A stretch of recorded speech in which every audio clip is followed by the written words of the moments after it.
ব্লগসের নতুন পর্বে আপনাদের সবাইকে স্বাগত জানাচ্ছি। বন্ধুরা, কেমন আছেন? আশা করি সবাই সুস্থ আছেন, ভালো আছেন। ভগবান হনুমানজির অশেষ কৃপা পেতে কমেন্ট বক্সে এক্ষুনি লিখুন জয় শ্রীরাম, জয় হনুমান। এই পর্বের বিষয় হলো 2024 সালে 1431 বঙ্গাব্দের হনুমান জয়ন্তী কবে, পূর্ণাঙ্গ সময়সূচি। হনুমান জয়ন্তীর দিন ভগবান হনুমানজিকে কিভাবে পূজা করবেন, সহজ সরলভাবে পূজা পদ্ধতি, পূজা মন্ত্র, এর পাশাপাশি আমরা জানব হনুমানজির জন্মকথা, হনুমানজিকে মহিলারা পুজো করতে পারবে কি, এছাড়াও হনুমান জয়ন্তীর দিন কী কী ভুল করা একেবারেই উচিত নয়, জানুন এই ভিডিওর মাধ্যমে। ভিডিওতে যাওয়ার আগে ঝুমা ব্লগস চ্যানেলটিকে সাবস্ক্রাইব করুন, লাইক, কমেন্ট ও শেয়ার করুন, ধার্মিক হয়ে নোটিফিকেশন বেলটিকে ক্লিক করুন। বজরংবলীর জন্মের কথা। হনুমানজিকে বলা হয় পবন পুত্র, আবার তাকে কেশরী নন্দন ও অঞ্জনার সন্তান হিসেবেও মনে করা হয়। ত্রেতা যুগে মহারাজ দশরথ সন্তান কামনায় পুত্রষ্টি যজ্ঞ করছিলেন। যজ্ঞের পরে বিশেষ ক্ষীর দশরথের 3 রানী কৌশল্যা, কৈকেয়ী এবং সুমিত্রার মধ্যে সমান ভাগে ভাগ করে দেন পুরোহিত। সেই সময় অল্প একটু ক্ষীর নিয়ে পালিয়ে যায় এক পাখি। উড়তে উড়তে পাখি গিয়ে পৌঁছলো অঞ্জনার আশ্রমে। তখন মহাদেবের আরাধনা করছিলেন দেবী অঞ্জনা। পাখির মুখের থেকে একটু ক্ষীর ছিটকে অঞ্জনার হাতে গিয়ে পড়ে। একে মহাদেবের প্রসাদ মনে করে খেয়ে নেয় অঞ্জনা। এরপর ঈশ্বরের কৃপায় জন্ম হয় মহাদেবের অন্যতম অবতার বজরংবলী। সেদিন ছিল চৈত্র মাসের পূর্ণিমা তিথি। বজরংবলীকে মনে করা হয় মহাদেবের 11তম রুদ্র অবতার। আরেকটি কাহিনী অনুসারে বানর হিসাবে জন্ম নেন ভগবান হনুমান। তার মা অঞ্জনা বা অঞ্জনী ছিলেন এক কিন্নরী, যিনি অভিশাপে বানর জন্ম পান। অঞ্জনী এই আশীর্বাদ পেয়েছিলেন যে তার গর্ভে কোনো পুত্র সন্তানের জন্ম হলে তিনি এই বানর জন্ম থেকে মুক্তি পাবেন। বায়ু বা পবন অঞ্জনীর কানের মধ্যে দিয়ে গিয়ে তার শরীরে প্রবেশ করেন এবং তার ফলে পবনপুত্র হনুমানের জন্ম হয়। 2024 সালের 1431 বঙ্গাব্দের হনুমান জয়ন্তী কবে, পূর্ণাঙ্গ সময়সূচি। 2024 সালের হনুমান জয়ন্তী 23শে এপ্রিল, বাংলার 10ই বৈশাখ, 1431 মঙ্গলবার। হনুমান জয়ন্তীর পূর্ণিমা তিথি শুরু হবে 22শে এপ্রিল 2024, বাংলার 9ই বৈশাখ, 1431 সোমবার রাত্রি 2:56 পর থেকে। পূর্ণিমা তিথি সমাপ্ত হবে 23শে এপ্রিল 2024, 10ই বৈশাখ, 1431 মঙ্গলবার, শেষ রাত্রি 4:32। পৌরাণিক বিশ্বাস অনুসারে হনুমানজির পরম ব্রহ্মচারী ছিলেন। মহিলারা দূর থেকে প্রদীপ জ্বালিয়ে শ্রীরাম ভক্ত হনুমানের পূজা করতে পারেন। আগামী 23শে এপ্রিল 2024 হনুমান জয়ন্তী।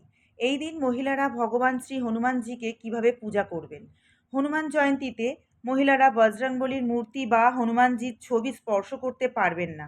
পৌরাণিক বিশ্বাস অনুযায়ী হনুমানজি ব্রহ্মচারী ছিলেন। মহিলারা দূর থেকে শ্রীরাম ভক্ত হনুমানজিকে পূজা করতে পারেন, এতে কোনো বাধা নেই। হনুমানজির মন্ত্রগুলিও মহিলারা জপ করতে পারেন, যেমন হনুমান চল্লিশা, হনুমান অষ্টক, হনুমান কাণ্ড পাঠ করতে পারেন মহিলারা। অনেকে আছেন যারা হনুমানজির জন্য মঙ্গলবার ব্রত পালন করে থাকেন। তবে শাস্ত্র অনুসারে হনুমানজির পূজার জন্য মহিলারা উপবাস রাখা উচিত নয়।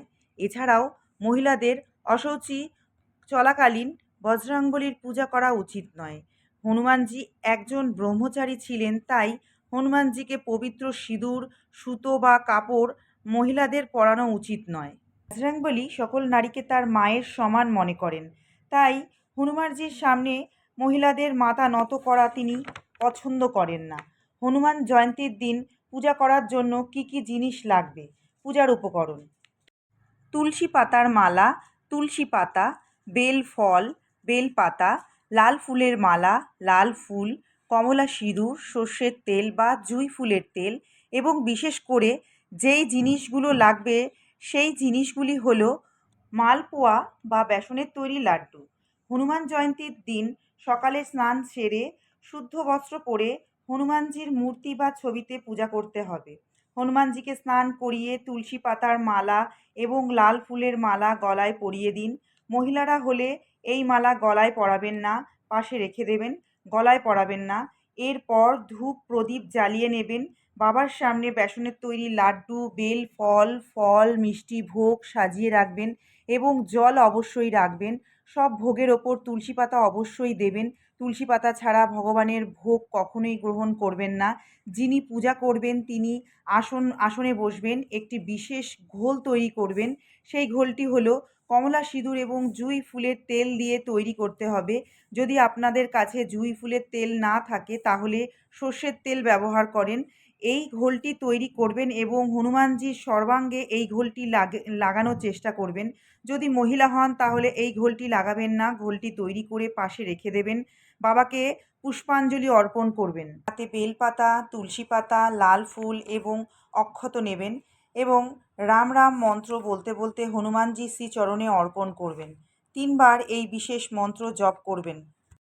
ওম নমো ভগবতে হনুমতেই নমঃ। এই মন্ত্রটি জপ করতে করতে বাবার পায়ে ফুল অর্পণ করবেন। মহিলা হলে ফুল পাশে রেখে দেবেন। এরপর আসনে বসে হনুমান চল্লিশা পাঠ করবেন। তারপর হাত জোড় করে হনুমানজির প্রণাম মন্ত্র পাঠ করবেন। হনুমানজির পূজার সময় রাম নাম অবশ্যই নেবেন। রাম নাম ছাড়া হনুমানজি প্রসন্ন হবে না। হনুমান জয়ন্তীর দিনের যে কোনো সময় রাম নাম 108 বার জপ করবেন এবং ফলে হনুমানজি প্রসন্ন হবেন এবং আপনার জীবনের সমস্ত বাধা বিপত্তি দূর করে দেবেন। তিনি হলেন সংকটমোচন। তিনি অবশ্যই আপনার সমস্ত সংকট দূর করবেন। পূজা সম্পন্ন হলে হনুমানজির আরতি করবেন। আরতি সম্পূর্ণ হলে পরিবারের সকল সদস্যদের মধ্যে প্রসাদ বিতরণ করবেন। হনুমানজির পূজার দিন কি ভুল করবেন না। হনুমান পূজার দিন ব্রহ্মচর্য ব্রত পালন করতে হবে কঠোরভাবে। হনুমানজি ছিলেন পরম ব্রহ্মচারী। হনুমান জয়ন্তীর পূজার সময় মহিলারা তাকে কোনোভাবেই স্পর্শ করবেন না। এছাড়াও হনুমান জয়ন্তীর দিন ভাঙা মূর্তি বা ছেঁড়া ছবিতে পুজো করবেন না। এই দিন লাল বা হলুদ বস্ত্র পরে পূজা করবেন। ভুলেও কালো বা সাদা বস্ত্র পরে হনুমানজিকে পুজো করবেন না এবং বিশেষভাবে হনুমান জয়ন্তীর দিন নিরামিষ আহার গ্রহণ করবেন। আমিষ আহার এই দিন ভুলেও গ্রহণ করবেন না। কাউকে কোনোভাবেই ঠকাবেন না।